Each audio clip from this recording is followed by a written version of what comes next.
Halo teman-teman semua, selamat datang kembali di channel YouTube saya.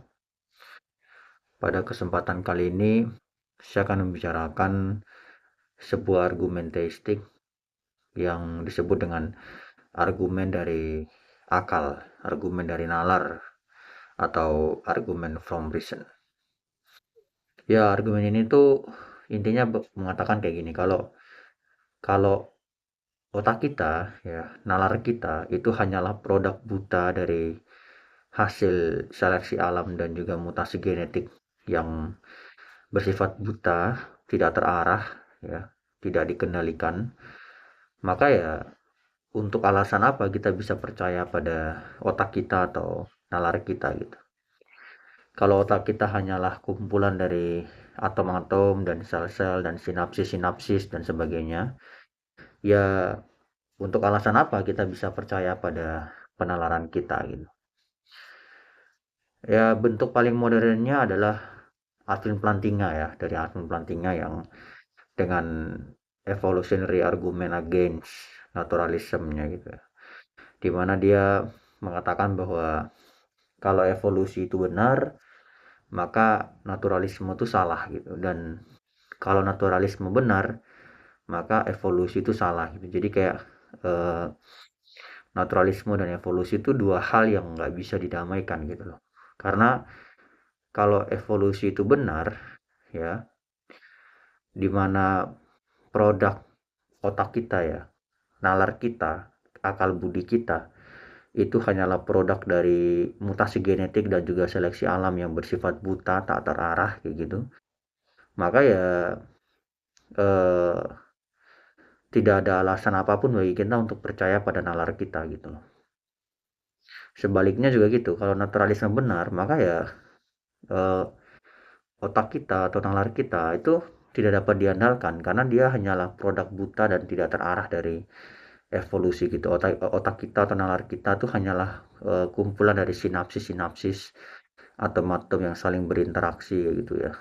Ya karena itu nggak ada alasannya gitu loh bagi kita untuk percaya pada eh, otak kita atau nalar kita gitu. Dan karena nggak bisa dipercaya, ya, kan, maka ya semua hasil pemikiran dari otak kita, ya, termasuk evolusi dan juga naturalisme itu sendiri menjadi sesuatu yang salah kayak gitu. Jadi kayak argumennya itu kayak mau menunjukkan bahwa naturalisme itu sesuatu yang sifatnya self refuting ya. Dia membantah dirinya sendiri ya gitu. Ya sebenarnya ini kekhawatiran ini sudah ada di dalam bukunya eh Charles Darwin ya. Kalau tidak salah ini apa Origin of Species itu dia sudah mengkhawatirkan hal ini kalau kalau nggak salah ya. Dimana bagi Darwin kalau pikiran manusia itu tidak lebih dari hasil dari evolusi dari binatang, maka untuk alasan apa kita percaya pada pikiran kita gitu kan. Sama seperti kita nggak ada alasan apapun kan untuk percaya pada pikiran binatang, maka sebenarnya kita juga nggak punya alasan apapun untuk percaya pada pikiran manusia kayak gitu. Ya argumennya kurang lebih berjalan seperti itulah. Dan argumen ini sering digunakan untuk membantah naturalisme ataupun ateisme kayak gitu. Tapi sebenarnya nggak nggak apa ya, kalau menurut aku gitu ya, kalau aku sendiri ya, ada banyak tanggapan yang diberikan kepada argumen ini. Profesor Graham Oppy dalam bukunya Arguing About God, ya, itu juga sudah memberikan beberapa tanggapan yang cukup menarik terkait argumen from reason ini, ya kan. Tetapi kalau aku sendiri sih tanggapanku cuma satu dan cuma sederhana sekali gitu, yaitu eh, kalau memang benar gitu kan bahwa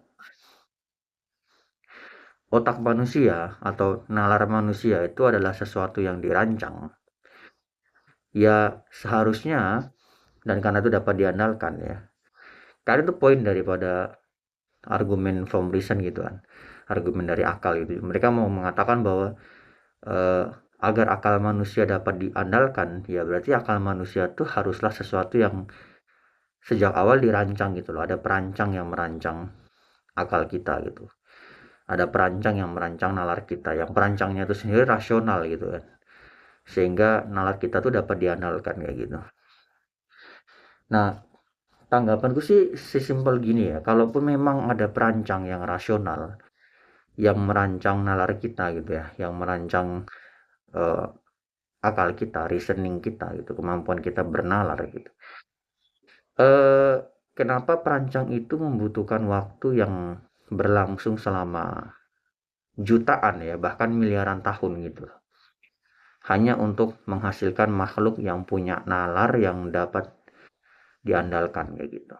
Kenapa dia membutuhkan waktu yang jutaan atau miliaran tahun gitu? Kalau nalar kita, nalar manusia itu adalah sesuatu yang dirancang gitu ya. Kenapa nggak dari awal manusia itu atau makhluk seperti kita gitu, itu kenapa nggak dari awal langsung dirancang memang sebagai makhluk yang punya akal dan akalnya itu dapat diandalkan kayak gitu.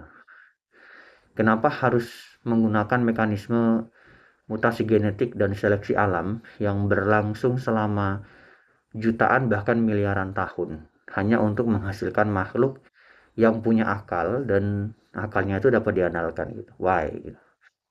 Kalau memang ada perancang rasional ya yang merancang nalar manusia sehingga nalar manusia itu dapat diandalkan, ya pertanyaannya kayak kenapa perancang rasional ini gitu nggak langsung merancang makhluk hidup yang punya nalar dan nalarnya dapat diandalkan gitu.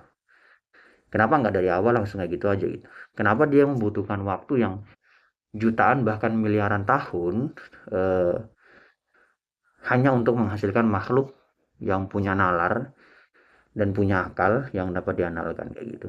Kenapa gitu? Dia membutuhkan waktu yang jutaan bahkan miliaran tahun gitu melalui mekanisme mutasi genetik dan seleksi alam kayak gitu. Why? Kayak kenapa nggak langsung dari awal gitu loh? Eh, Dia merancang aja makhluk di bumi ini yang langsung punya akal dan dapat diandalkan kayak gitu. Jadi sebenarnya kalau kita lihat justru eh, yang bertentangan dengan evolusi itu tidak seperti yang diklaim oleh Alvin Plantinga bahwa naturalisme bertentangan dengan evolusi. Justru sebenarnya teisme itu sendirilah yang bertentangan dengan evolusi gitu. Karena kalau memang ada perancang yang rasional yang merancang nalar manusia, ya seharusnya dari awal perancang ini menciptakan manusia memang aja gitu, tanpa harus melalui seleksi alam dan mutasi genetik yang berlangsung selama jutaan bahkan miliaran tahun gitu kan. Dia langsung aja ciptakan manusia yang terus kemudian dia bekali dengan kemampuan akal budi gitu ya, yang dapat diandalkan gitu. Seperti dalam kisah Adam dan Hawa gitu ya. Ya langsung aja gitu. Kenapa dia harus menunggu waktu bermiliar-miliar tahun, berjuta-juta tahun gitu ya, hanya untuk eh, menghasilkan makhluk yang punya kesadaran dan punya punya akal dan akalnya itu dapat diandalkan gitu kayak ya why gitu loh kayak kenapa itu tuh harus selama itu gitu kenapa nggak langsung aja plak gitu cintain makhluk yang emang dari awal punya akal dan dapat diandalkan gitu.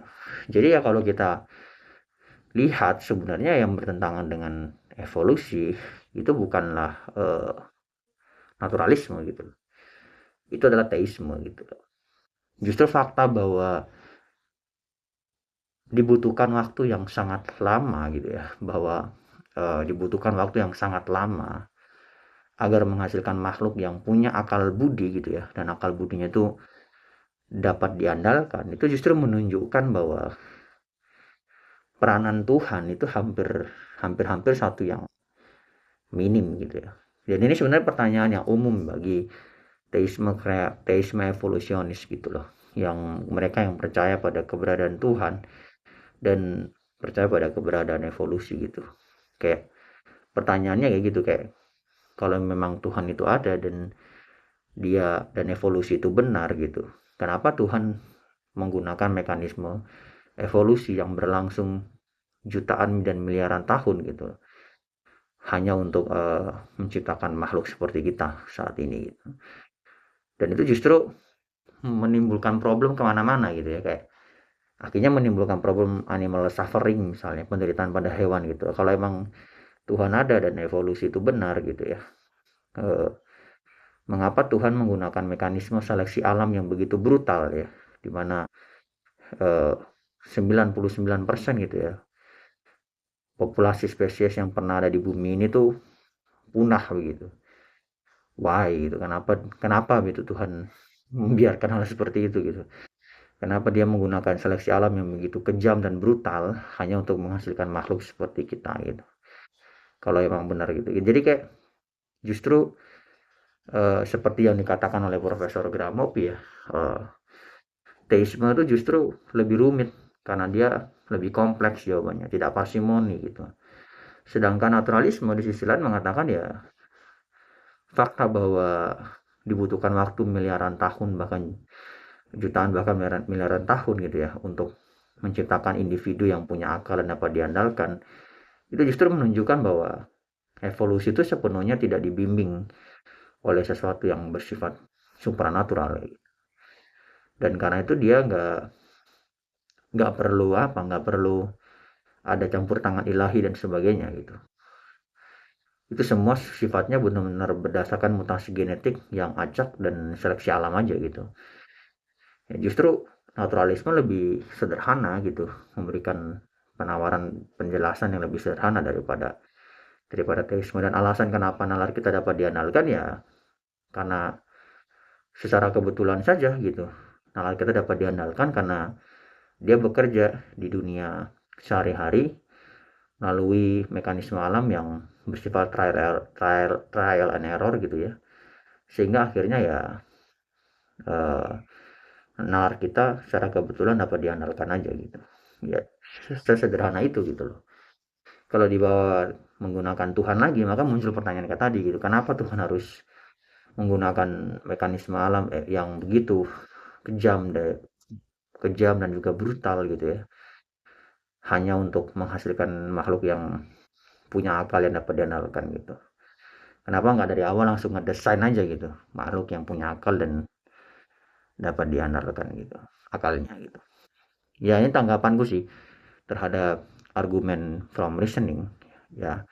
Argumen ini cukup populer, dipopulerkan oleh kalau di era modern dalam diskusi filsafat agama modern oleh Alvin Plantinga, tapi dia punya bentuk awalnya dari C.S. Lewis ya. C.S. Lewis juga sempat mengajukan argumen ini, terus Charles Darwin pun bahkan pernah ya mengajukan argumen sejenis kayak gini ketika dia melihat evolusi kayak gitu. Dan ini adalah tanggapanku gitu terkait argumen dari nalar ini. Demikian teman-teman semua, terima kasih. Sampai berjumpa kembali.